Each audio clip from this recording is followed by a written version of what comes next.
we've been doing this now for 2.5 weeks from the time we declared the state of emergency before Hurricane Helene, and then in the aftermath of Helene, and then we work on Helene for a week in terms of the response and the recovery, and then we got to do another state of emergency for her.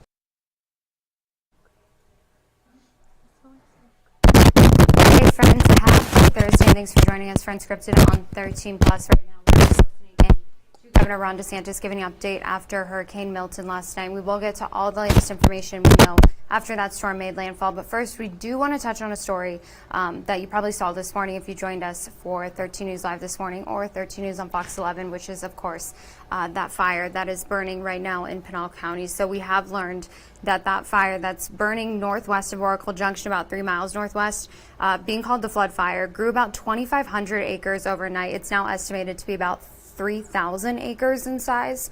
The Department of Forestry says the fire made a significant push northwest because of some of the wind gusts that they were seeing overnight. This morning, the fire has let up a bit, but it is still very active and making a push uphill. Due to increased fire behavior overnight, the decision was made to evacuate both the community of Panther Butte along with Palo Verde Ranch. So both of those areas still in go evacuate status at this time. The fire is currently about 3 miles from the Panther Butte neighborhood. The fire is burning along the west side of State Route 79, but at this time, no road closures are in place. We know additional crews and air support have been requested, and so far about 160 personnel are fighting this fire. So again, this is something we're going to continue to follow for you throughout the day. We'll give you the latest updates both on air and online. And switching back over to that news conference we were just listening into, I wish they would pull this shot out a little bit so you could just see the extensive damage there behind Governor DeSantis, because we are seeing some of the impacts now as the sun comes up from Hurricane Milton, of course. This made landfall last night as a Category 3 storm. It has weakened this morning, moving kind of offshore. This is the 5th hurricane, though, to make landfall in the U.S. this year, and it did cause some pretty extensive damage. Florida Governor Ron DeSantis says that Hurricane Milton, it was a significant storm, but it definitely was not the worst case scenario. Now, the storm surge was about 8 to 10 feet in Sarasota County, which is pretty significant, but it's less than Helene's about 2 weeks ago. DeSantis says water levels in many Florida rivers are forecast to continue rising, meaning flooding near those rivers will still be a concern. So take a look here at this damage. We know that the storm surge and flooding issues, those winds, have taken a toll on the Sunshine State. At least 4 people are dead after a tornado tore through a mobile home retirement community. That number is expected to rise after more damage is assessed. In Tampa, at least 135 people have been rescued from an assisted living facility where residents were found with water up to their waists. Gusts at some points were up to or over 100 miles per hour, causing extensive power outages. And as we talk about those power outages, and if you were listening to some of what Governor DeSantis was saying, people are still dealing with the impacts of Hurricane Helene, so that kind of worsened the situation there in Florida overnight. So right now, looking at this map, this is the power outage map for Florida. So still about 3.4 million people without power. If you look at the center of the state, so where we're seeing those dark red colors, that means that 100% of the customers in those areas are without power. None of the people in the northern part of the state have been impacted, but throughout a good portion of Florida right now experiencing some sort of power outage or, I guess, interruption from this storm. Governor DeSantis did say that they have about 50,000 linemen there working quickly to restore power. But again, these are, situations where linemen are coming in from out of state, and a lot of them have been working in North Carolina, Georgia, and just dealing with the aftermath of Helene and now dealing with the aftermath of Milton as well. So we know about 50,000 utility workers. They are working to restore power this morning. It is something that's going to take days, if not weeks, to restore power to all of those individuals. We know some folks following Hurricane Helene still struggling this morning. So it's something we'll keep watching for you, and we'll update you as soon as we learn more. And we do want to go ahead and bring in 13 First Alert meteorologist Mallory Schnell here with us today. And we'll take a look at this first, kind of looking at that track of the storm and switching over to you. So as far as Milton goes, I feel like that storm initially said landfall would be overnight, like later overnight, and it made landfall pretty early in the evening yesterday. So it moved fast across Florida, but people aren't out of the woods yet. Right, of course. I'm sure we still have standing water in a lot of places, flooding concerns, and then, you know, as people start to get out and assess the damage, I mean, you just have to think tree damage, roof damage, power lines down. We don't know how long the power will be out across the state of Florida. So really still not out of the woods, as you mentioned. Storm surge still a possibility, especially on the east side of the state. But thankfully the worst is out of there. As you mentioned, that was a very quick moving storm. So now its circulation is centered back into the Atlantic. So that's some good news. And can we just clear up one thing real quick? Because I know we talked about it this morning. Some places are reporting 150 tornadoes in Florida. That is not the case. That is not what I've seen. There's been more than 100 tornado warnings yesterday. So that was issued by the different offices. And that's anytime you see circulation. But from the Storm Prediction Center, they typically put a 5 to 1 day of where they do have tornado reports. And there have been close to 40 filtered tornado confirmed reports. So still a lot. Yeah. Of course. But not 150. Right. So something to watch and something that I'm sure we will continue to have updates on as we continue throughout the day today and we start to get more of that data over the coming days. So Hurricane Milton at this point, still a Category 1 storm with sustained winds at 80 miles per hour. It is moving toward the east-northeast at 20 miles per hour. So once again, this has been a very quick moving storm and it will continue to jet off to the east throughout the Atlantic over the next 24 to 48 hours and continuing to weaken as it does so. But this is what I was talking about with potential additional storm surge today. So it is now really concentrated from Charleston down through the east coast of Florida there. You could still see 3 to 5 feet of storm surge, especially around Daytona Beach, Jacksonville, St. Augustine, that general area. But thankfully, as we keep mentioning, it's a quick moving storm. The worst is behind them. But take a look at all these storm reports here.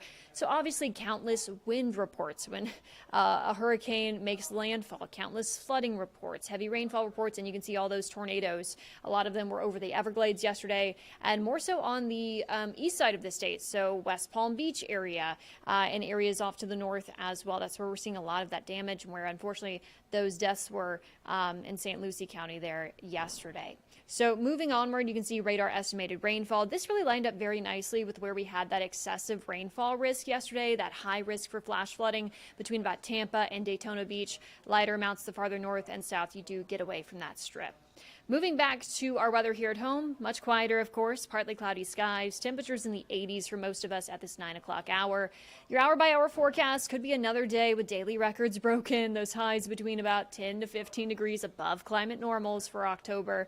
Partly cloudy, spotty shower, couple sprinkles possible, similar to yesterday, but most of us stay dry and warm, with lows tonight cooling off nicely into the 60s and 70s. 7-day forecast, we still have triple digits on here through about Saturday, but next week is trending nicer, mid-90s. Overnight lows also respond, cooling into the low to mid-60s. Bigger weather pattern change could be on the way for the second half of next week, so all eyes are on that. Maybe some low 90s if we're lucky, upper 80s. Don't want to get anybody's hopes up, but that would be quite nice. So, of course, we will be keeping a close eye on that and fine-tune the forecast as we get closer. So, okay. Hopefully some fall-like weather. Yeah, I was going to say, it looks like it's finally here. Not getting my hopes up, though. It's trying. I know. Trying. And I appreciate the effort. I really do. I just need to see more of it. I know. I agree. Yeah. Record number of triple-digit days this month. We've tied the record number for the year. Record. We just keep talking about records. So hopefully that changes here soon. Yeah. We would love that. Okay, thank you, Mallory. Of course. Thank you. Well, as we talk about this heat, of course, there are a lot of impacts from it. One of those is the iconic symbol of the Sonoran Desert, but the next generation of saguaro cacti may actually be in trouble. Scientists say that changes in heat and rainfall are threatening those young saguaros, and that could mean fewer of those desert giants in our future. So 13 News reporter Tallulah Ajayi has more on what researchers are discovering about the future of these cacti. The adult saguaros that you see behind me, they're masters of desert survival, but scientists are getting more and more worried about their children. Rising temperatures and changing rain patterns during monsoon are making it harder for saguaro seeds to survive. We may have had an active monsoon, but with hotter temperatures extending into the fall, the little water we get evaporates quicker. Adult cacti are able to store up this water, but the saguaro seedlings aren't able to absorb it. Experts are monitoring these patterns closely as things have gotten worse for new saguaros in recent years. Hundreds of volunteers have helped conduct a saguaro census every 10 years for the past 4 decades, and the data tells a concerning story. While grown saguaros can produce millions of seeds in their lifetime, few become seedlings and only 1 to 2 are becoming adults. We're seeing the young saguaros not able to survive and thrive like they might have been able to do with less heat and more water. The average lifespan of saguaros is about 200 years, so it will probably be decades before we start seeing this play out in real time. And the hope is that with this time, scientists will be able to find more solutions to fix this problem. For more information on saguaro health in our area, you can visit our website at KOLD.com. Reporting from Saguaro National Park, I'm Tallulah Ajayi, 13 News. And speaking of the great outdoors, something that is trending this morning, you might have actually been one of the people who voted in this. Final results are in for one of the most important decisions that U.S. voters had to make this year. 128 Grazer, who you can see right there, that big old girl, she's the winner of the 2024 Fat Bear Week contest. 128 Grazer got more than 71,000 votes to earn the title, the honor. So the mama bear beat the male 32 chunk in this furry election. You got just over 30,000 votes. This annual contest, which has been going on for a decade, is sponsored by the National Park. Officials there say they do this to boost awareness about the state's wild brown bears. More than 1 million votes were tallied through the site explore.org during the week-long competition. So congratulations to her, that big old girl. Well, taking a look at something else. Trending this morning, American Girl dolls. So if you had these growing up, you were probably obsessed with your little American Girl doll. And so for all those millennial girls this year, if you've ever dreamed of being one, you now can be. The doll company has teamed up with Ruby's for adult Halloween costumes this year. So you can choose from the original favorites. There's 1854's Frontier Girl Kirsten, 1904's Samantha, or 1944's Molly. So 1934's Kit, 1980's Courtney, 1974's Julie, 1954's Mary Ellen, and 1964's Melody are also available. I feel like I only know Samantha, Molly, Kit, and Kirsten. I don't know the other ones. Each costume includes recreations of the doll's full outfits. You can also get an American Girl doll box costume to complete the look. The costumes are available at Target, Amazon, and costumes.com. So if you feel compelled, go ahead and get yours. I don't know if anyone would have any idea what you are, unless like they were really into American Girl dolls. But Yeah, I don't think so either. yeah, I'm like, it's not like a Barbie. It's hard to tell. Well, also trending today, of course, we've had a lot of heavy news this morning. So we always like to bring you some feel-good stories. And this morning, it's something that started with one person, a bike, and a wooden box filled with books. Street Books got its original start in Portland almost 15 years ago, and its uniqueness has attracted international attention. So the idea to provide library services to people who live on the streets, but the organization has filled an even bigger need. So Anna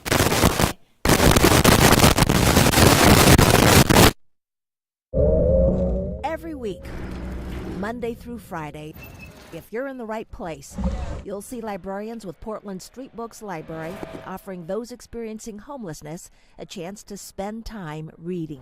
It's often surprising. It's never boring. They just help so many people like access books that can't. People like all kinds of books. Can I have it? Absolutely. Oh, thank you. People love history books. Self-help books are really popular. I brought some Ursula K. Le Guin. Thrillers like James Patterson. There's like a lot of great poets on the streets right now. I can recite like Langston Hughes and Emily Dickinson and Robert Frost. Lee Boatwright survived 10 years living outside, and in that time says she checked out hundreds of books. Street Books librarians became like family. Yeah. Still got the black lab? Yeah. How'd you have a good memory? They're always there to, just help someone out with all sorts of stuff, It's just, wow. I just can't say enough about it, I feel like I've found a full family here. It's already outlived my initial plan for it. Laura Moulton started Street Books in 2011. What was supposed to be a temporary project today employs 12 people, has dozens of supporters, and loans out several thousand books a year. Largely our mission is to empower people who are living on the streets through access to literature, and also to build a bridge through a shared love of books and to create community. Unlike a brick and mortar library, you don't need a home address to borrow a book. There are no fees or fines. Patrons are asked to bring the books back, and most do. But if they can't, they're asked to pass the books along to someone else who might enjoy them. Living outside is hard. It's too hard. And what it does is it makes it a little bit more livable, having something to read. Yeah, it's better than sitting around doing nothing, and it's certainly better than sitting around feeling bad. Ben Hodgson was one of Laura's first library patrons. He comes up and he checks out the selection, and there's no P.G. Wodehouse, and so he kind of gets after me for that and says, what kind of librarian are you if there's no P.G. Wodehouse? And I said at the time, I've heard of him, but I haven't read him yet. And so it was very clear early on that Hodge was far better read than I was. I would get about 3 books every week. I'd sit on a park bench down and read them all. Hodgson says he read some 55 books sitting on a bench in Waterfront Park that first summer, and Laura became a friend. He was a very faithful patron, and I really began to look forward to seeing him. Word of the street library spread. Donors stepped forward to offer books, funding, and time. A reference librarian out of UC Berkeley heard about the Portland project and started donating her Saturdays to provide reference services. Oh, for poems? Okay. If people are looking for a specific book, the librarians will try to find it. Yep, that's it. And have it on the cart the next week. That community that is created when people come together regularly, greet each other, talk about books, give an update about their lives, all of that is pretty vital. Hodgson has since moved into housing and works now as a street librarian. I got this little trilogy here. Lee also found her way off the streets, but still visits to share poetry she's writing.